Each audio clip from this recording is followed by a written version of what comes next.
সুপ্রভাত বন্ধুরা, আজকে সারা দিনের মধ্যে কি রান্না করলাম সেটাই শেয়ার করতে এলাম। কলমি শাক, বর্মা শাক আর সজনে পাতা দিয়ে আর কাঁচা ছোলা ভেজানো দিয়ে ভাজা হবে, আর শুকনো লঙ্কা পেঁয়াজ দিয়ে খুব সুন্দর টেস্টি হয়েছিল।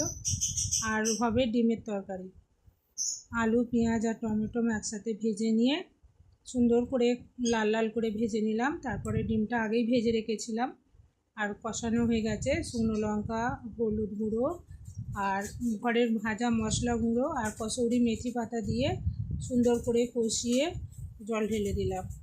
আর এটা সুন্দর করে সিদ্ধ হয়ে যাবে। তারপরে আমি দেব ডিম ভাজাটা। ডিম ভাজা দিয়ে ওটাকে ফুটিয়ে নেব। এটা দিয়েই ছেলে নিয়ে যাবে রুটি আর ভাত খেয়ে যাবে, কারণ ও মাছ খায় না। আর পরে আবার এক পিস মাছও রান্না করেছি, কারণ ওর বাবার জন্য। তারপর দেখলাম আলু সিদ্ধ হয়ে গেছে, তরকারিটা পুরো নুন টুন সব ঠিকই আছে। এবারে ওকে ভাত দিয়ে দিয়েছি, সব ভিডিও তো আর করা যায় না।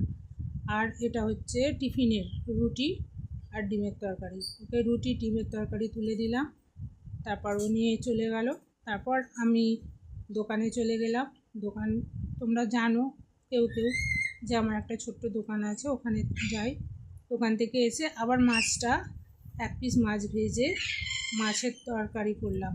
মাছের তরকারি মানে এটা একটু ফাঁকিবাজি তরকারি। ডিমের তরকারির যে তরকারিটা ছিল সেটা দিয়ে মাছের সাথে দিয়ে ফুটিয়ে নিলাম, কারণ ওই তরকারিটা দারুণ টেস্টি হয়েছিল। মানে ওর মধ্যে তো আদা রসুন গরম মশলা ভাজা মশলা টমেটো কসুরি মেথি সবই ছিল। এখানেই শেষ করছি, টাটা।